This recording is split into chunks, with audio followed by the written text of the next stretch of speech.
G'day, this is Chris Savage from RL Ministries in Australia, welcoming you to this session of the Footsteps of the Messiah. I pray that it will be of benefit to you and help you in your Christian growth. Thank you for coming along. So thanks for coming along tonight. We're into session 12. We're still into the Great Tribulation time frame. We're currently in the mid-tribulation period. Just quickly, last session, we looked at the six trumpets. We saw 1/3 of the earth's dry surface destroyed, 1/3 of the salt water, 1/3 of the fresh water destroyed, 1/3 of the light sources destroyed. We saw the fifth and sixth trumpet judgments were called woe judgments. In fact, the last three trumpet judgments were woe judgments. The fifth trumpet, which was the first woe judgment, we saw that there was a demonic invasion where mankind was tormented for 5 months, and no matter what they do, they couldn't even take their lives to get away from it, because it was just impossible to take their lives, and they were tormented by these demonic invasion.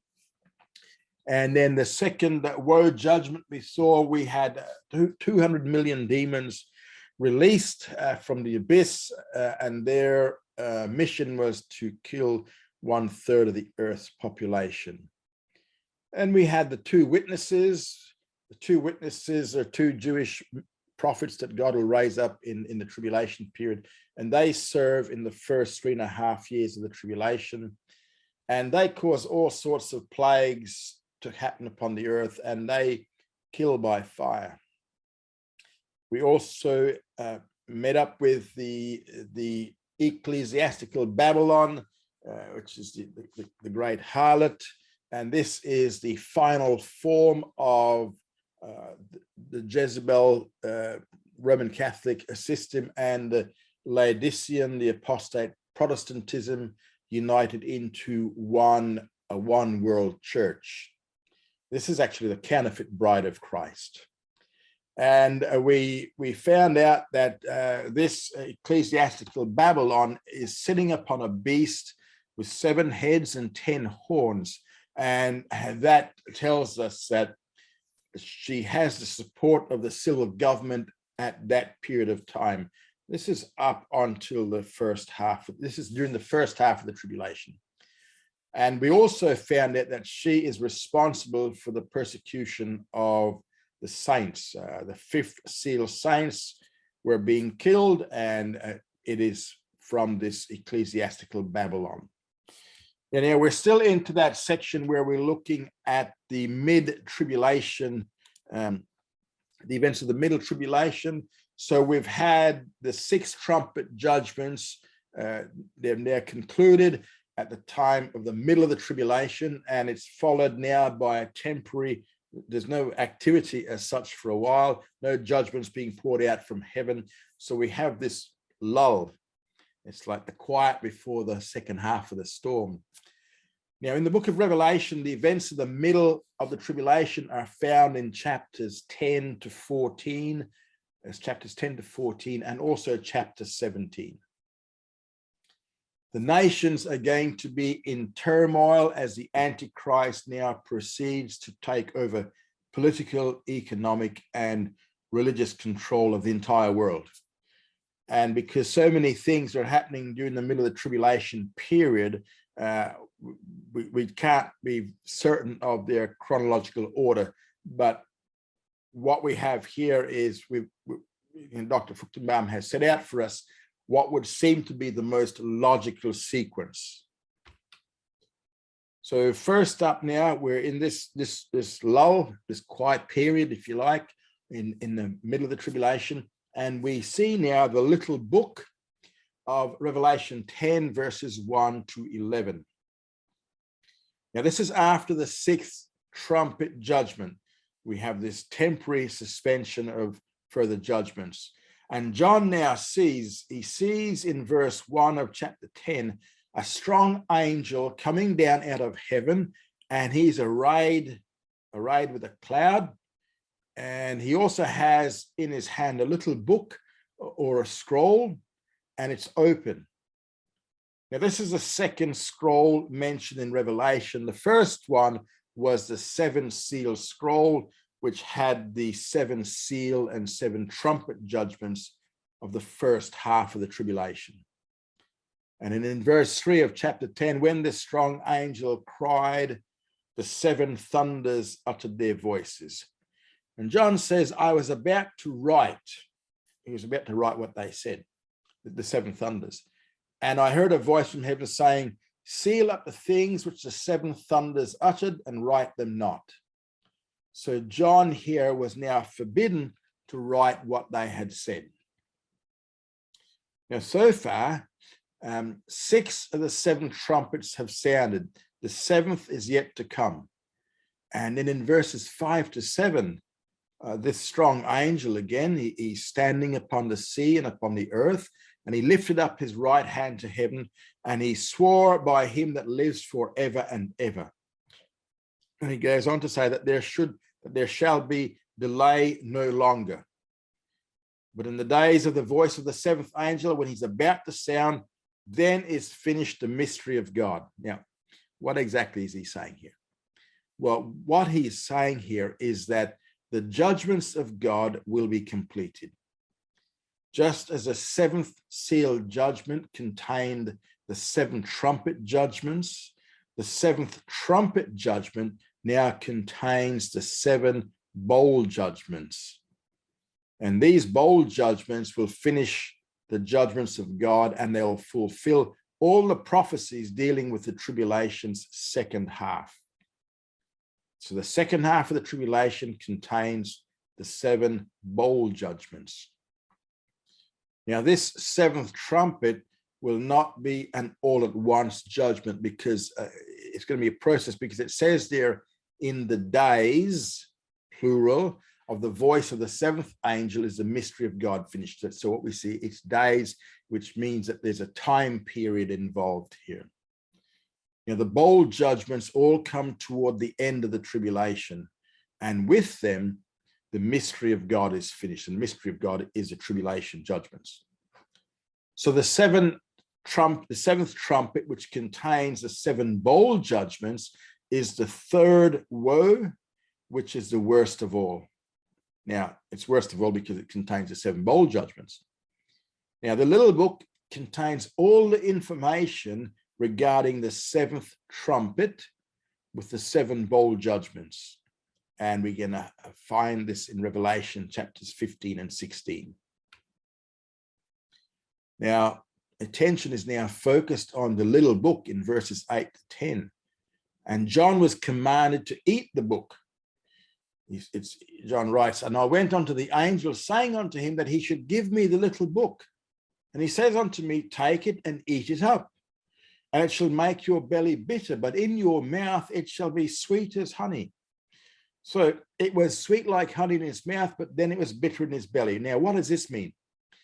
Well, verse 11 tells us that this little book contains prophecy, and it's particularly for the middle and the second half of the tribulation. Now, to almost all people, prophecy is sweet. Everybody wants to know prophecy. You know, the prophecy conferences, they're all there. Prophecy books, they love getting into them. Prophecy is marvelous. They just love it. But one needs to focus on the meaning of the prophecy and the knowledge of things to come. And you know what? Once a person grasps it, then the truth of it becomes bitter in his belly. A knowledge of things to come should give every believer a burden for people, because just as we were speaking before, we know what is coming, and it's a dreadful time. And therefore, having this knowledge should give us a real burden for people, and it should make it very bitter in their stomach, knowing that these things are going to happen to people, friends, whatever. Now, true students of prophecy will not simply stop with the knowledge of things to come. This knowledge should now create this strong burden to preach the gospel to others, and thereby by giving them a way of escaping the tribulation.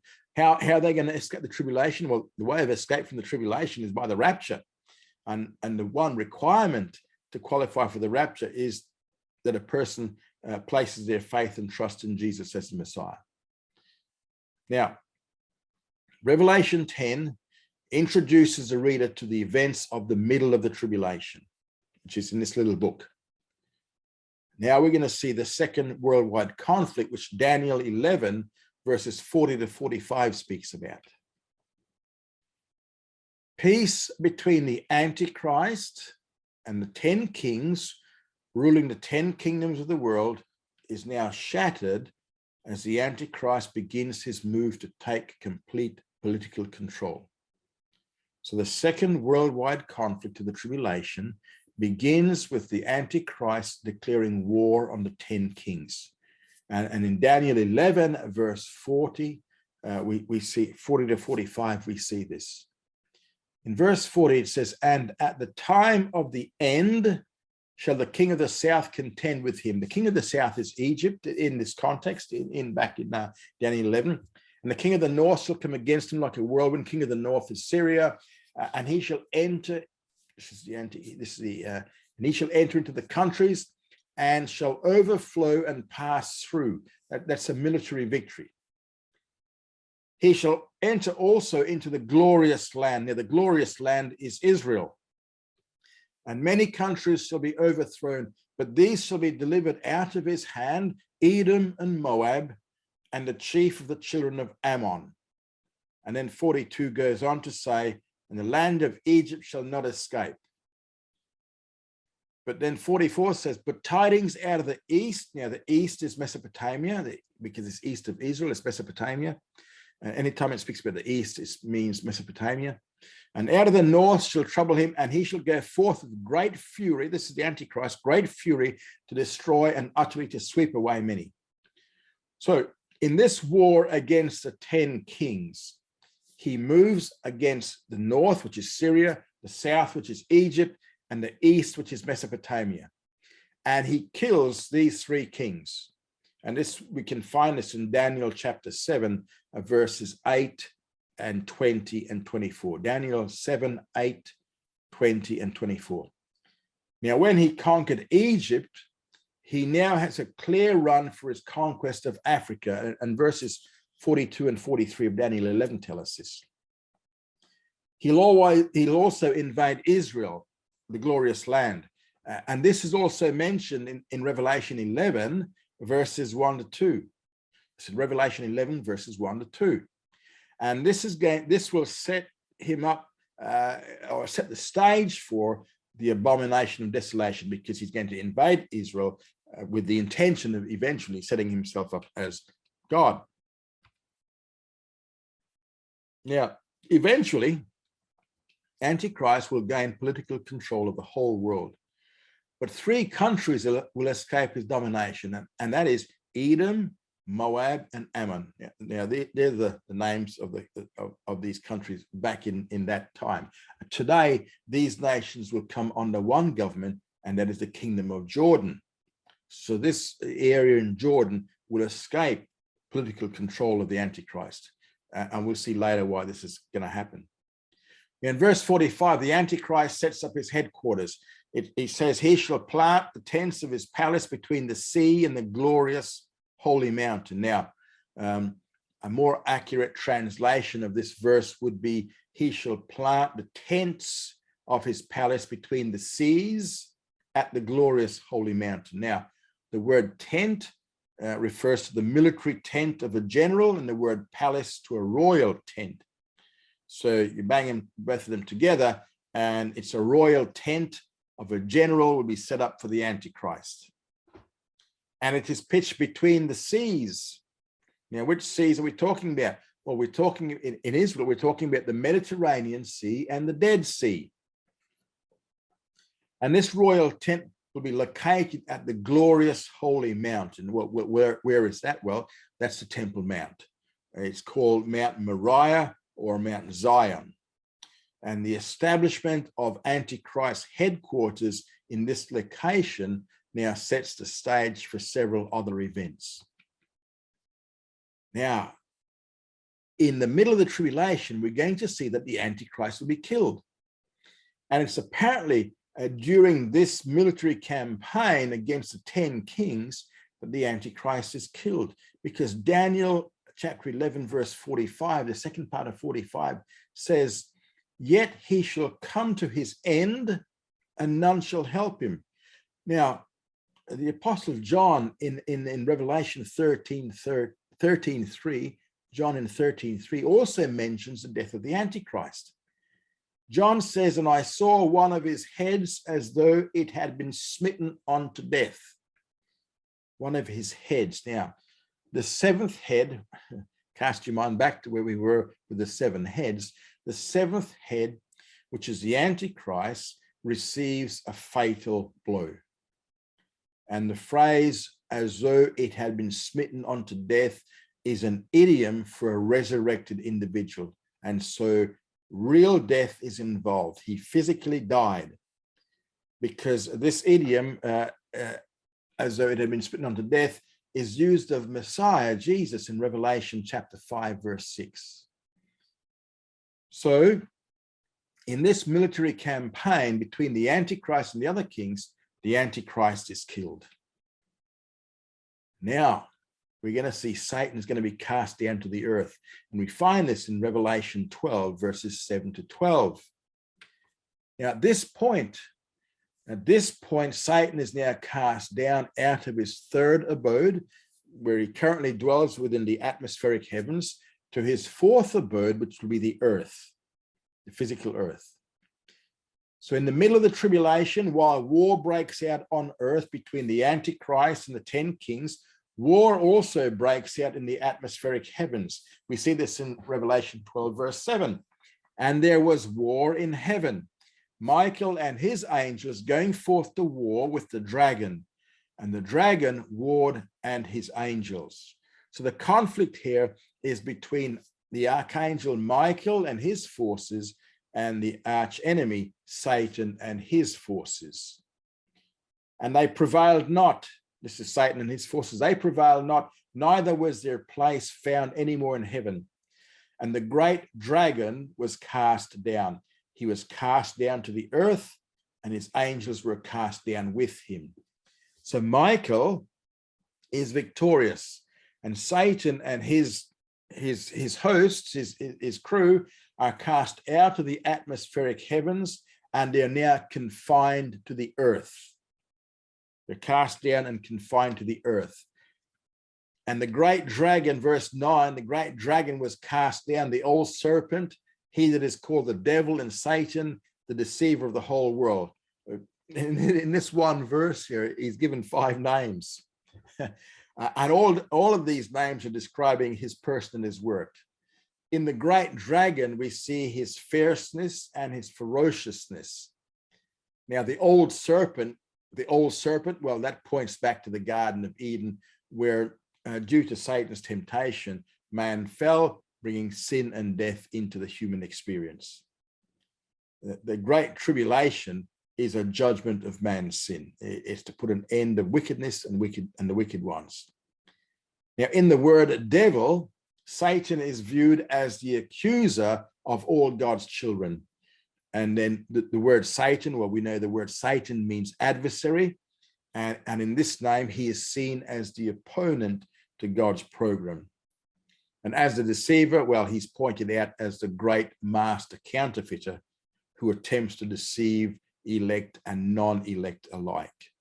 So he comes as this angel of light. And in verse 12, this is the rejoicing. Therefore rejoice, O heavens, and you that dwell in them. Woe for the earth and for the sea, because the devil is gone down unto you, having great wrath, knowing that he had but a short time. Now, we see here in verse 12 of Revelation 12, Satan's confinement to the earth brings 2 results. First of all, his access to heaven is withdrawn, and he'll no longer be able to stand before the throne of God accusing the brethren. So, because of that, there's great rejoicing in heaven. And second, now Satan is full of wrath. Why? His anger is caused by his knowledge that he had but a short time, and the short time that he has is only 3.5 years. And because of Satan's wrath, it is woe for the earth. This is a very important point to note in understanding what is going to be happening during the middle and second half of the tribulation. Satan has been cast down to the earth, and now he's going to go all out for it. Now, remember, the Antichrist got killed. We're going to see the resurrection of the Antichrist here in Revelation chapter 13, verse 3.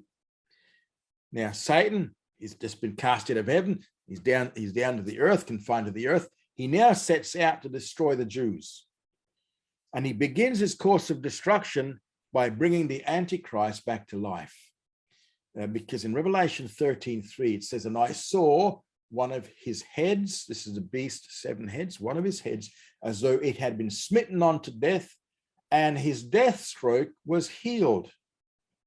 Now, we covered this idiom earlier, as though he had been smitten unto death. Again, it refers to a resurrected individual. The person was killed, and by all human experiences, he should have remained dead.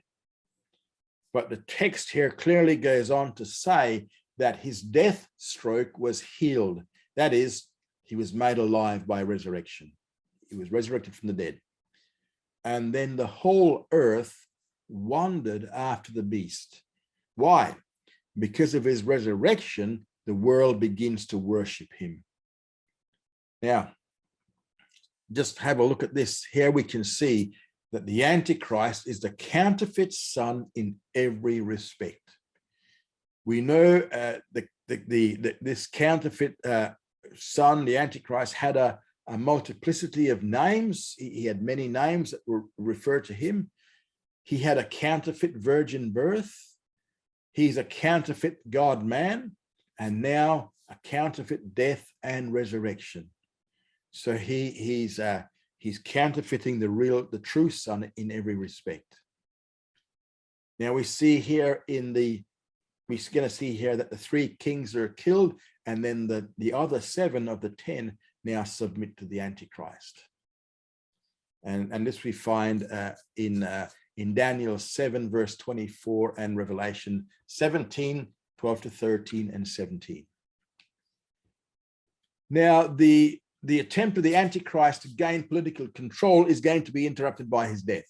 But after his resurrection, the Second World War, the tribulation, will continue until 3 of the 10 kings are killed.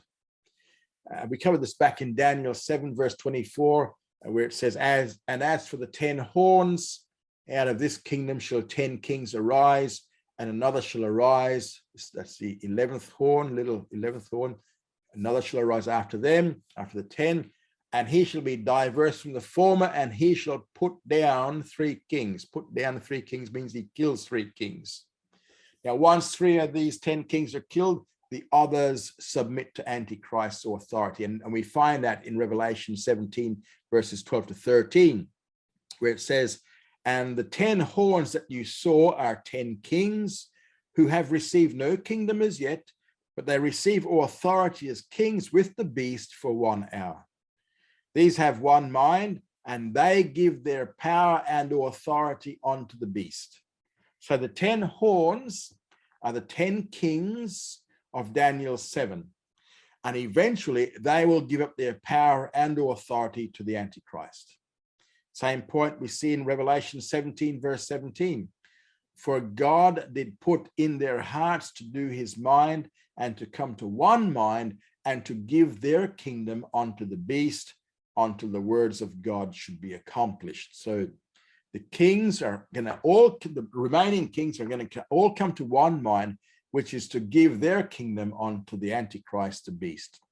And then once this is done, the Antichrist will then succeed in taking over the political control of the entire world, except for that one little piece down in Jordan, where we have Edom, Moab, and Ammon.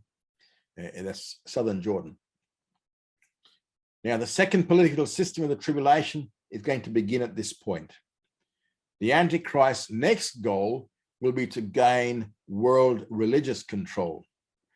Now, to accomplish this, he must try to remove all religious opposition.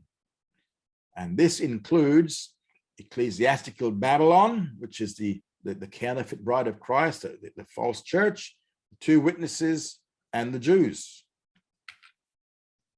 So we see the destruction of ecclesiastical Babylon in Revelation 17, verse 6. One of the Antichrist's first acts in gaining religious control will be the destruction of the first religious system of the tribulation, ecclesiastical Babylon. Revelation 17:16 explains the background. And the 10 horns which you saw, and the beast, these shall hate the harlot, and shall make her desolate and naked, and shall eat her flesh, and shall burn her utterly with fire. Remember, she's called the great harlot. This is the mystery Babylon. This is the ecclesiastical Babylon. So this religious system that we see here had the support of civil government for the first 3.5 years of the tribulation. Because we see that previously. Now, with all civil authority turned over to the hands of the Antichrist, who is now in full control, civil government itself will destroy the domination of this ecclesiastical Babylon, this first religious system of the tribulation. Now, we spoke about the two witnesses. Now we're going to see the death of these two witnesses in Revelation 11, verses 7 to 13. Now, he's knocked off ecclesiastical Babylon. Now, to gain further religious allegiance of the world masses, the Antichrist will also have to move against the two witnesses who, because of their supernatural abilities, caused so much havoc for the inhabitants of the earth during the first half of the tribulation. In verse 7 of Revelation 11, and when they shall have finished their testimony, the beast that comes up out of the abyss shall make war with them and overcome them and kill them. So the Antichrist, he's the beast who died and who's come up out of the abyss, resurrected out of the abyss. He is going to wage war against the two witnesses, and he will succeed in killing them. Notice here that this happens after his resurrection from the dead, because it says the beast that comes up out of the abyss. So Antichrist will come back from the abyss through his resurrection by Satan. Killing the two witnesses, along with his resurrection from the dead, will now provide another reason why people around the world will worship him. Because remember, every prior attempt to kill the two witnesses will have failed because of their miraculous powers. But when they shall have finished their testimony, now that their ministry is over, God allows the Antichrist to gain control over them and to kill them. And this power of the Antichrist over the two witnesses, when everybody else failed, or everything else failed to overpower them, will be another reason why mankind will give its allegiance to the Antichrist. Now, the Antichrist will not allow the bodies to be buried. Instead, he leaves them lying in the street where they died, in the streets of Jerusalem, for everybody to see. Verses 8 and 9, and their dead bodies lie in the street of the great city, which spiritually is called Sodom and Egypt, where also their Lord was crucified. And from among the peoples and tribes and tongues and nations do men look upon their dead bodies 3 days and a half, and suffer not their bodies to be laid in the tomb. Now, the fact that the whole world is able to view the bodies indicates that such things would be possible.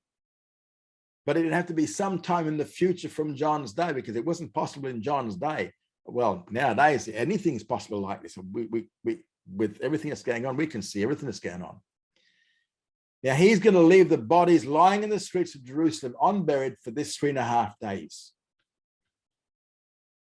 And they that dwell on the earth rejoice over them and make merry.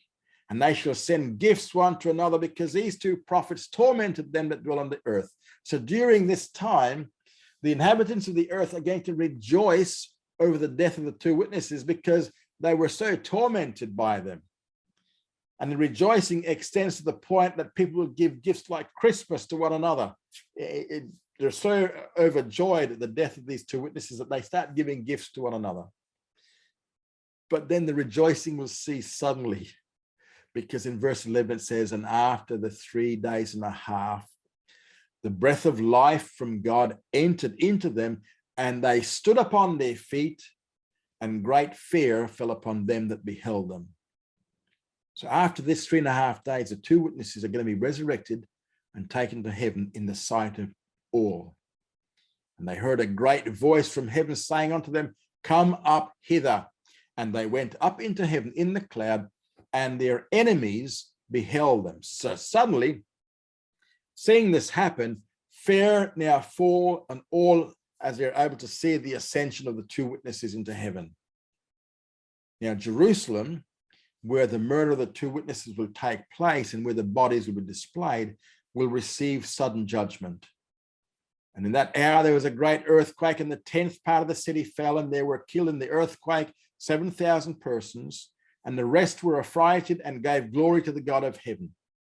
So what we see here is in this judgment in Jerusalem, an earthquake destroys 1/10 of the city, killing 7,000 inhabitants. Now, while the Gentiles will begin to worship the Antichrist, the Jewish inhabitants of Jerusalem will give the glory to the God of heaven. The salvation of the Jews of Jerusalem in the middle of the tribulation will eventually lead to the saving of all Israel at the end of that awful period of time.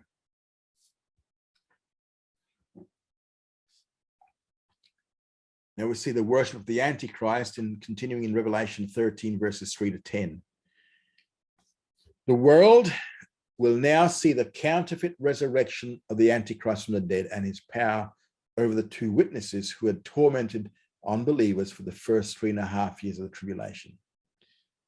Now, although the 2 witnesses will be resurrected, they'll disappear from view and will no longer be heard from because their mission is now finished. They're gone. And in verse 3 of Revelation 13, and I saw one of his heads as though it had been smitten unto death, and his death stroke was healed, and the whole earth wandered after the beast. So we know that the 7th head is the Antichrist stage of the times of the Gentiles. And we covered this previously. And this head, which we saw, receives a fatal blow, but the death stroke was healed by means of resurrection. Now, because he will give his authority to the Antichrist, this is Satan, men will begin worshiping Satan. Because in verse 4, it says, and they, the whole earth that wandered after the beast, they worshiped the dragon because he gave his authority unto the beast, and they worshiped the beast, saying, who is like unto the beast, and who is able to war with him? So Satan will become a counterfeit God the Father.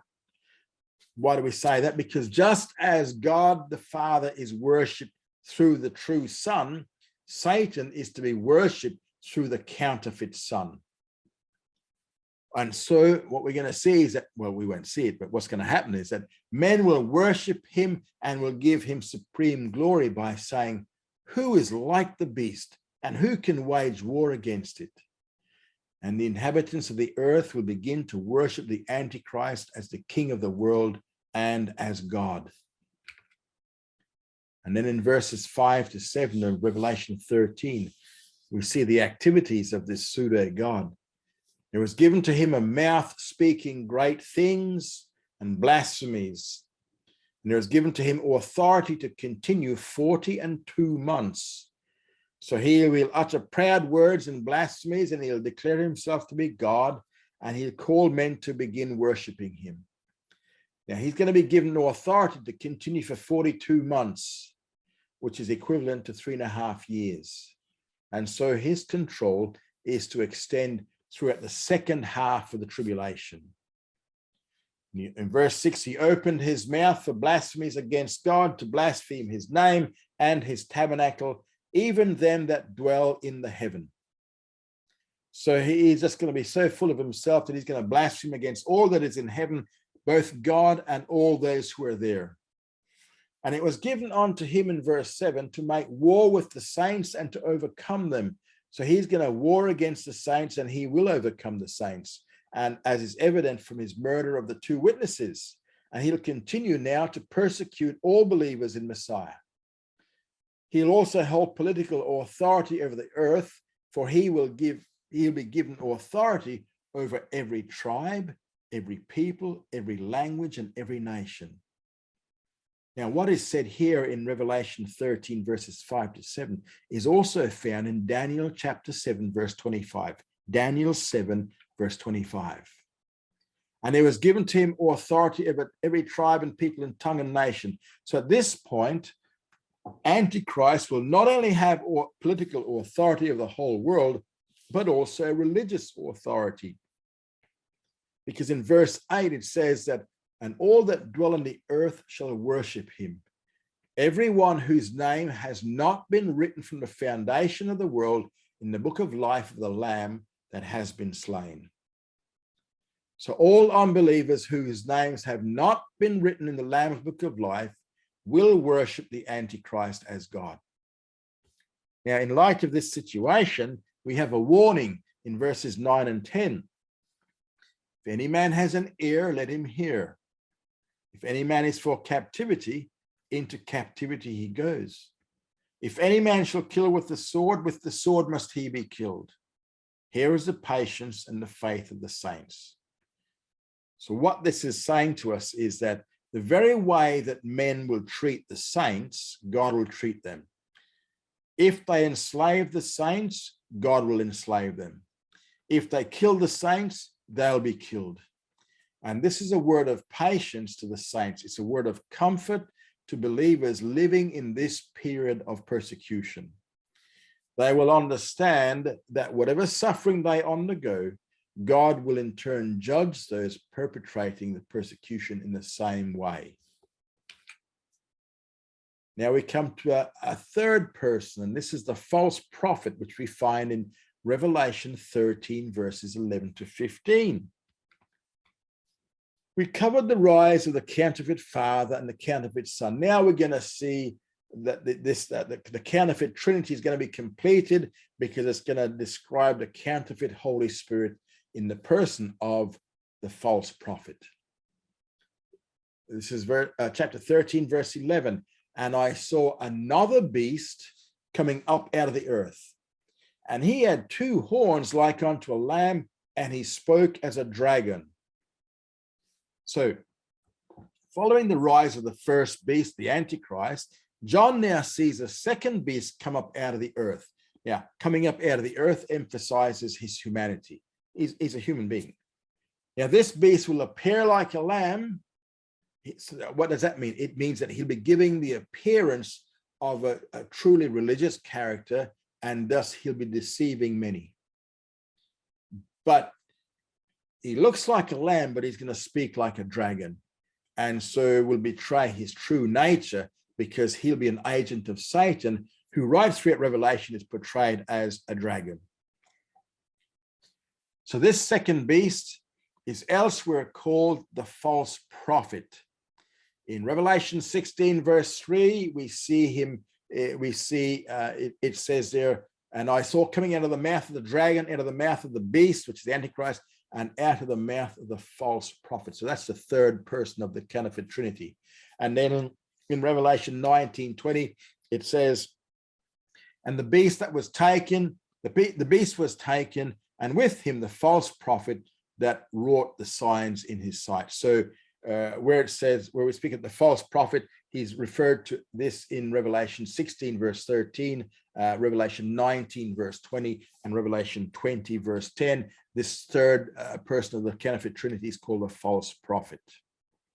Now, his activities as the counterfeit Holy Spirit are now spelled out in verses 12 to 15. As the Holy Spirit exercises equal authority with the true Son, the false prophet will exercise equal authority with the counterfeit son.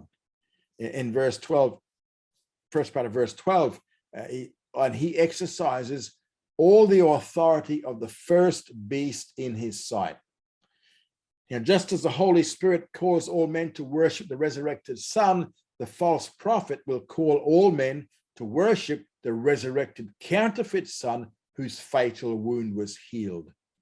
It says that he makes the earth and them that dwell therein to worship the first beast, the Antichrist, whose death stroke was healed. It goes on in verses 13 and 14. In order to fully carry out this deception, the false prophet will have the power of the counterfeit spiritual gifts of miracles, and he will perform signs for the purpose of deception.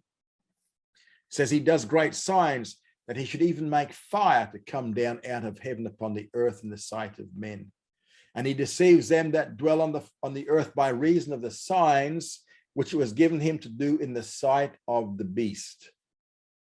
So after convincing the world of the supremacy of the Antichrist, he will now command men to make an image of the beast. And this we find in the second part of verse 14, where it says, saying to them that dwell on the earth, which is mankind, that they should make an image to the beast who has the stroke of the sword and lived. So after the image is made, it will be given life by the false prophet. Now, this power of giving life will be another factor why men will worship the Antichrist and the image. And those who refuse to do so are put to death. In verse 15, it says, and it was given unto him to give breath to it, even to the image of the beast. That the image of the beast should both speak and cause that as many as should not worship the image of the beast should be killed. And in this manner, the counterfeit trinity will now be complete. Now the mark of the beast, 666, going on in Revelation 13, verses 16 to 18. Now, during the tribulation, God will put the seal of the Holy Spirit on the foreheads of the saints. Now, to copy this seal, the false prophet will introduce his own mark. The counterfeit seal is the famous mark of the beast. In verse 16, he says, and he causes all, the small and the great, and the rich and the poor, and the free and the bond, that there be given them a mark on their right hand or upon their forehead. So this mark is going to be placed on the forehead or on the right hand of all who will subject themselves to the authority of the Antichrist and accept him as God. The mark is going to serve as their passport for business. You need to show your passport. And verse 17a says, and that no man should be able to buy or sell save he that has the mark. No one will be able to buy or to sell anything unless they have this mark of the beast either on their right forearm or upon their forehead.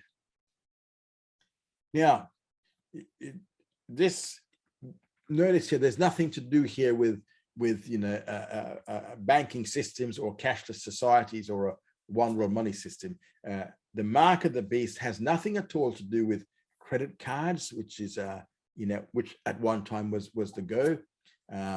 In a credit system, what we know is that everyone must have a different number. Yet what we see here is for you to do any business, you need to have the number or the mark of the beast, which is the number 666. So why the mark? Well, the purpose of the mark was simply to serve as a sign of identification of those who own the Antichrist as their God.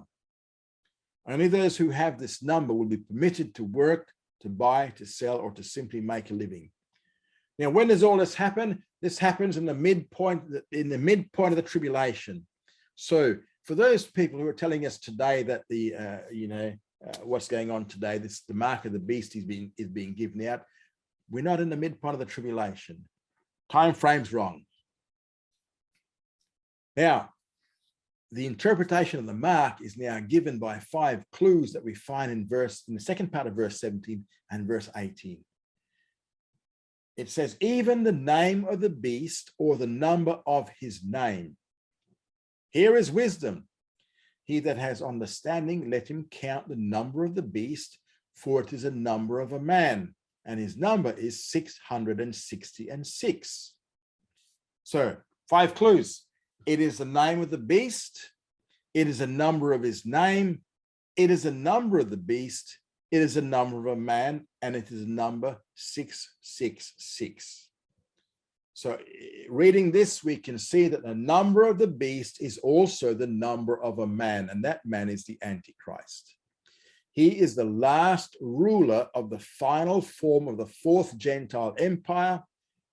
Also, this number is the number of his very own name, and the numerical value of his name is 666. Now, each letter of the Hebrew alphabet has a numerical value. There are 22 letters in the Hebrew alphabet, and in the order of numerical value, they are as follows. We have 1, 2, 3, down to 10. Then we have 20, 30, 40, 50, 60, 70, 80, 90, 100, 200, 300, and 400. So everyone's name in Hebrew has a numerical value. Excuse me, I got the hiccups.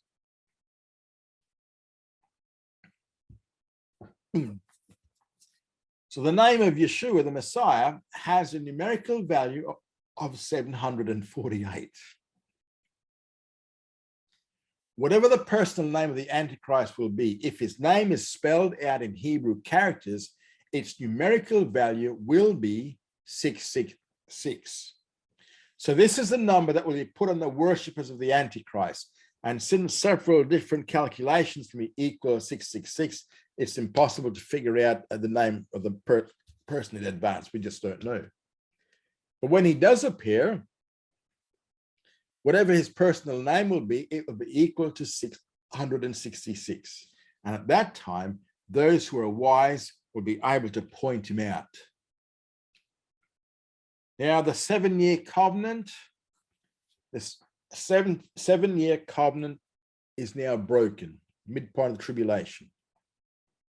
This is another one of those events happening at the halfway point. And we see here, this is the breaking of the 7-year covenant 3.5 years earlier, which was made 3.5 years earlier. In the Daniel 11, 40 to 45 passage, it was stated in verse 41, he shall enter also into the glorious land. So this involves the invasion of Israel, and that invasion requires a breaking of the covenant. Now, in Isaiah 28, verses 14 to 22, oh, gosh. In Isaiah 28, 14 to 22, verse 18 stated that the covenant will be annulled. And your covenant with death shall be annulled, and your agreement with Sheol shall not stand. When the overflowing scourge shall pass through, then you shall be trodden down by it. So the overflowing scourge we see here is when the Antichrist invades the glorious land in Daniel 11, verse 41. So in the midpoint of the tribulation, the 7-year covenant, the 7-year peace deal that the Antichrist made with the nation of Israel is now annulled because it is now broken. And that's where we will end this session. Yeah, contact details there. Study hard and grow strong.